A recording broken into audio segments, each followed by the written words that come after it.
জানিয়ে দিব সর্বশেষ আপডেট বাংলা সংবাদ। শুরুতেই শিরোনাম। ডিবি হেফাজতের রিমান্ডে শেখ হাসিনাকে নিয়ে আবারও চাঞ্চল্যকর তথ্য দিয়েছেন সাবেক আইনমন্ত্রী আনিসুল হক। দেশকে অস্থিতিশীল করতে দিল্লিতে বসে যেসব কূটকৌশল চালছেন হাসিনা, ও হাসিনার গোপন ষড়যন্ত্র ফাঁস। এতক্ষণ শুনছিলেন সংবাদ শিরোনাম, এখন থাকছে বিস্তারিত। ক্ষমতায় থাকাকালীন বিভিন্ন সময়ে শেখ হাসিনা তার শপথ ভঙ্গ করেছেন বলে জানিয়েছেন সাবেক আইনমন্ত্রী আনিসুল হক। ঢাকা মহানগর গোয়েন্দা পুলিশের কাছে রিমান্ডে জিজ্ঞাসাবাদে তথ্য জানান সাবেক প্রধানমন্ত্রী শেখ হাসিনার আস্থাভাজন সাবেক এই মন্ত্রী আনিসুল হক। ডিবিকে জানিয়েছেন রাগ অনুরাগের বশবর্তী হয়ে বিভিন্ন সময়ে একগুঁয়েমির সিদ্ধান্ত নিয়ে শেখ হাসিনা তার শপথ ভঙ্গ করেছেন। ডিবির জেরার মুখে এরকম আরো চাঞ্চল্যকর তথ্য দিচ্ছেন গ্রেফতার হয়ে রিমান্ডে থাকা বেশ কয়েকজন মন্ত্রী, এমপি। সাবেক আইনমন্ত্রী ডিবিকে বলেন, শেখ হাসিনার সরকারের একজন মন্ত্রী হিসেবে তিনি নিজেও এর দায় এড়াতে পারেন না। কথা বলে জানিয়েছেন আনিসুল হক। এ সময় ডিবি কর্মকর্তার প্রশ্ন ছিল, প্রধানমন্ত্রীর শপথ ভঙ্গ করেছেন, এটা দেখেই তো আপনি আইনমন্ত্রী হিসেবে পদত্যাগ করতে পারতেন। এ সময় আনিসুল হক বলেন, শেখ হাসিনার বাইরে যাওয়ার কোনো সুযোগ ছিল না। আপনারা যেমন ঊর্ধ্বতন কর্তৃপক্ষের আদেশ মানতে বাধ্য, আমরাও তেমন শেখ হাসিনার আদেশ মানতে বাধ্য ছিলাম। এ সময় ডিবি কর্মকর্তা বলেন, আমরা ঊর্ধ্বতন এর অন্যায় আদেশ মানতে বাধ্য না, আর অন্যায় আদেশ মানিনি বলেই দীর্ঘদিন পদোন্নতি হয়নি, পোস্টিং দেওয়া হয়েছিল খারাপ জায়গায়। আপনারাও তো অন্যায় আদেশ না মানার দৃষ্টান্ত দেখাতে পারতেন। এখন পর্যন্ত গ্রেফতার আওয়ামী লীগের নেতাদের কাছ থেকে পাওয়া তথ্যের ভিত্তিতে জানা গেছে, শেখ হাসিনার কোনো মন্ত্রী, প্রতিমন্ত্রী, উপদেষ্টা বা নেতাদের কথা শুনতে চাইতেন না। যেভাবেই হোক তাকে ক্ষমতায় থাকতেই মানসিকতা ছিল শেষ পর্যন্ত। দেশের বাইরে বসে বাংলাদেশকে নিয়ে নতুন কূটকৌশল শুরু করেছে শেখ হাসিনা। রক্তক্ষয়ী জুলাইয়ের পর গণ অভ্যুত্থানের আগস্ট, তবে সহসাই এত শঙ্কাহীন হওয়ার সুযোগ বোধহয় নেই।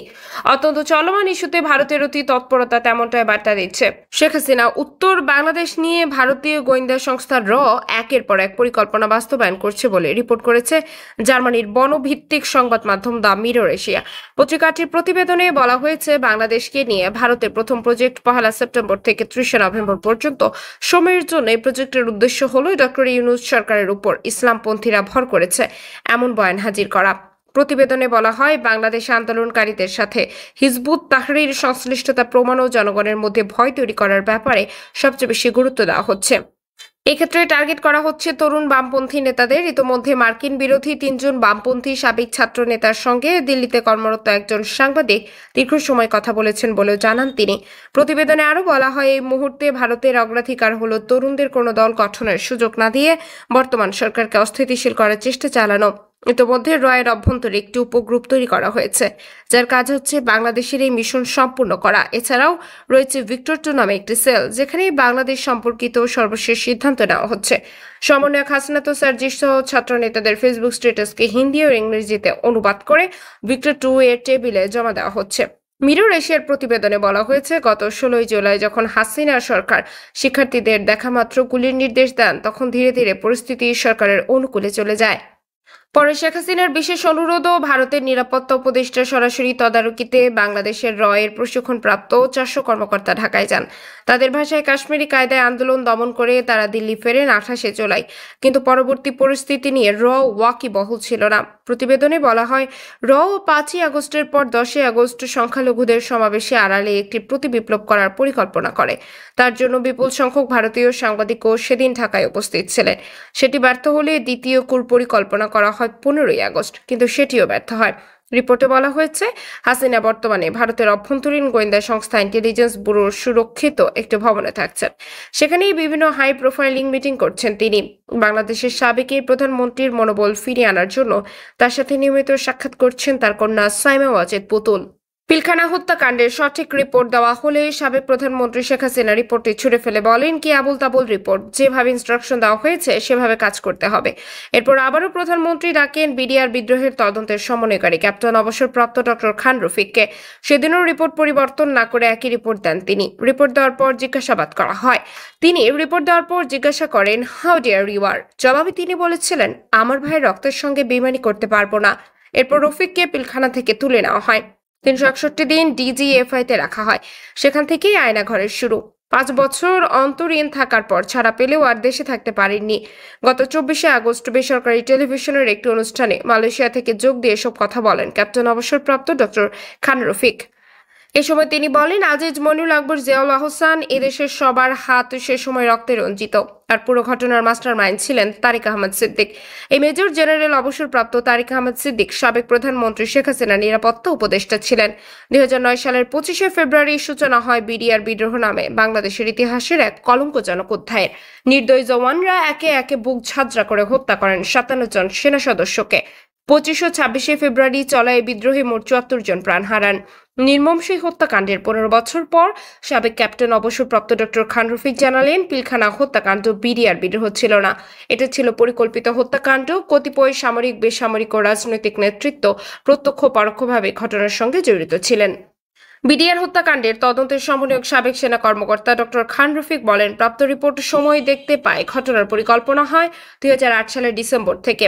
এরপর 3 মাস ধরে 25শে ফেব্রুয়ারি পর্যন্ত বিডিআর এর 50 জনের মতো সদস্য বিভিন্ন রাজনৈতিক ও বেসামরিক ব্যক্তির সঙ্গে একাধিকবার বৈঠক করেছেন।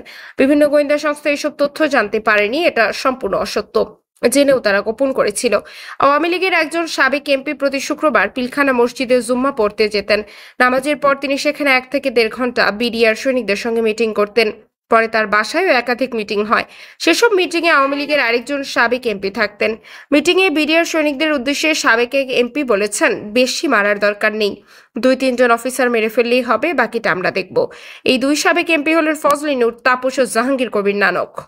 শেখ হাসিনা ক্ষমতাচ্যুত হওয়ার আগের দিনও গণভবনে ছিল কোটি কোটি টাকা। নির্ভরযোগ্য একাধিক সূত্র মানবজমিনকে তথ্য নিশ্চিত করেছে। 4 আগস্ট রাতে ক্ষমতাচ্যুত প্রধানমন্ত্রী শেখ হাসিনা একাধিক নেতা ও নিরাপত্তা সংশ্লিষ্ট ব্যক্তির সঙ্গে বৈঠক করেন। এই সময় টাকা বিলি বন্টন করা হয়। সর্বশেষ বৈঠকটি হয় তার সবচেয়ে ঘনিষ্ঠ 5 জন নেতা ও কর্মকর্তার সঙ্গে। এর মধ্যে ছিলেন আইনমন্ত্রী আনিসুল হক, জুনায়েদ আহমেদ পলক ও মোহাম্মদ আলী আরাফাত। এছাড়াও ছিলেন মেজর জেনারেল জিয়াউল আহসান ও একজন লেফটেন্যান্ট জেনারেল। সে বৈঠকে হাসিনার সার্বিক পরিস্থিতি পর্যালোচনা করেন, বলেন, আর অপেক্ষা নয়, আর আপোষ নয়, নির্বিচারে গুলি চালিয়ে পরিস্থিতি শান্ত করতে হবে। বৈঠকে যোগ দেন আইজিপি চৌধুরী আব্দুল্লাহ মামুন। মানবজমিন জানতে পেরেছে, বৈঠকে আইজিপি জানান, পুলিশের পক্ষে আর সম্ভব হচ্ছে না। একদিকে গুলির সংকট, অন্যদিকে জন উপস্থিতি প্রতিনিয়ত বাড়ছে, গুলি করেও থামানো যাচ্ছে না। যদিও সময় শেখ হাসিনা আইজিপির প্রশংসা করেন, তবে সবার কথা শেষে সাবেক প্রধানমন্ত্রী ক্ষিপ্ত হয়ে বললেন, তোমাদের দিয়ে কিছু হবে না, আমি সেনাবাহিনীকে বলবো গুলি করতে, কারফিউ আরো কঠিন করতে। সেনাবাহিনীর তরফে আগে জানানো হয়েছে কোনো অবস্থাতেই তারা গুলি করবে না। হাসিনা এটা শোনার পর কোন একজন কর্মকর্তাকে উদ্দেশ্য করে বললেন, আমি তোমাদের জন্য কি না করেছি, তোমরা এখন সবাই গা বাঁচানোর চেষ্টা করছো, যা করার আমিই করব। হাসিনা তখন আরো বলেন, সেনাবাহিনী মার্শাল ল দিচ্ছে না কেন, তাহলেই তো পরিস্থিতি ঠান্ডা হয়ে যাবে। মানবজমিন এটাও জানতে পেরেছে, সেনাপ্রধান জেনারেল ওয়াকারুজ্জামান আগেই জানিয়ে দিয়েছিলেন, মার্শাল লর পক্ষে তাদের সাই নেই। মার্শাল ল দিয়ে পরিস্থিতি শান্ত করা সম্ভব নাও হতে পারে। তাছাড়া বিশ্ব পরিস্থিতিও মার্শাল লর অনুকূলে নয়। এখানে বৈঠক শেষ হয়ে যায়। একাধিক সূত্র নিশ্চিত করেছে, আন্দোলনকে বিপদগামী করতে টাকা ছাড়ানোর সিদ্ধান্ত হয়।